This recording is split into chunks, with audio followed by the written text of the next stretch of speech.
عمران خان په جیل کې پاتې کېدل د جبر او د استبداد متکار خدا دا چې ظالم ته ظالم ویل شي او د مظلوم ملاتړ او مرګرتیا وشي. ایران په دې وخت مظلوم دی، لیکن د امریکای په دې کې غرض څه دی؟ د باګرام ایرپورټ دی او هغه ایرپورټ اخیستل دي. السلام علیکم ورحمۃ اللہ وبرکاتہ.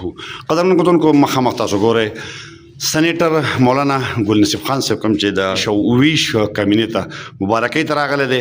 نن چونکې په دنیا کې په ایران کې هم حالات خراب دي، د افغانستان او د پاکستان هم په خپل منځ کې چې کوم دی نو شر روان دی، جګړه روانه ده.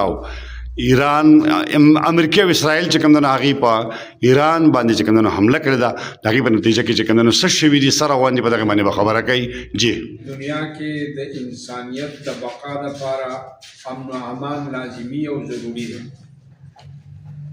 د زورور مخه نیول، د مظلوم مرګرتیا کول او ملاتړ کول، دا د انسانیت غیر اعلانیه ډیوټي ده. په دې وخت کې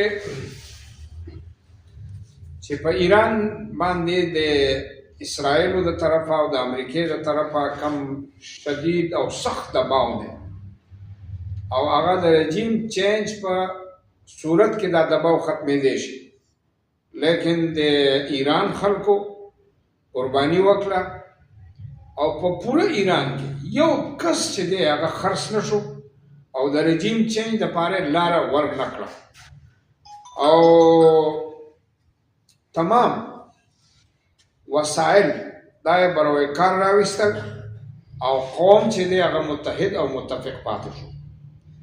د دې په مقابله کې پاکستان کې چې کله رژیم چینج مسله راغله نو تمام سیاسي قیادت چې دی دا خرڅ شو او په ډېرو کمو پیسو باندې د پاکستان کې رژیم چینج چې دی دا راغی او د هغې سره چې په هغه وخت کې په ملک کې کومه بدامني راغلی ده، په ملک کې کومه عدم اعتماد راغلی دی، سیاسي کشیدګي راغلی ده، تر اوسه پورې هغه خبره سر ته ونه رسېده او د عمران خان په جیل کې پاتې کېدل دا د قانون او د ضابطې موافق نه دي، دا د جبر او د استبداد مطابق دي.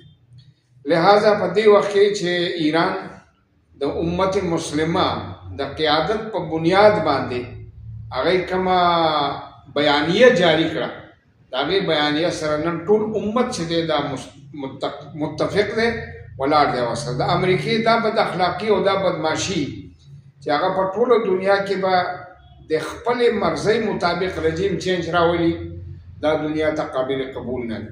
په دې حالاتو کې په افغانستان کې د افغانستان او د پاکستان په خپل منځ کې د اختلاف او بیا د دې جنگ حالت ته رسېدل دا د دوه قومونو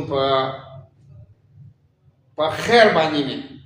دوه قومونه چې دی او دوه حکومتونه چې دی دا د دې لپاره ذهناً تیار نه دي، لیکن د امریکای په دې کې غرض چې دی د باګرام ایرپورټ دی او هغه ایرپورټ اخیستل دي.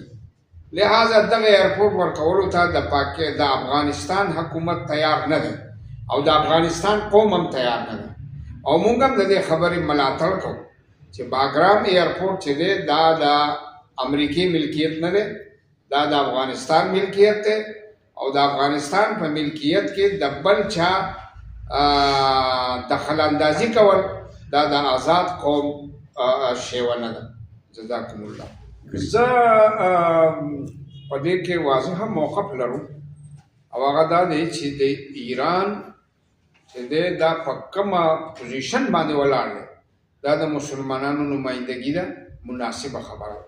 په کومه پوزیشن باندې چې سعودي عرب ولاړ دی، دوبۍ ولاړه ده او قطر ولاړ دی، دا انتهایی نامناسبه صورتحال دی او پکار نه ده چې مسلمان د مسلمان په خلاف باندې ودرېږي. پکار خدا ده چې ظالم ته ظالم ویلی شي او د مظلوم ملاتړ او مرګرتیا وشي. ایران په دې وخت کې مظلوم دی او د هغې مرګرتیا کول د مسلمانانو ټولو ملکونو لپاره لازمي او ضروري ده او د دې نه ماسیوا د بل چا سره ودرېدل، د امریکې سره یا د هغې د ملګرو سره ودرېدل دا د اسلام هم خلاف ده، د قرآن او د سنت د هدایاتو هم خلاف.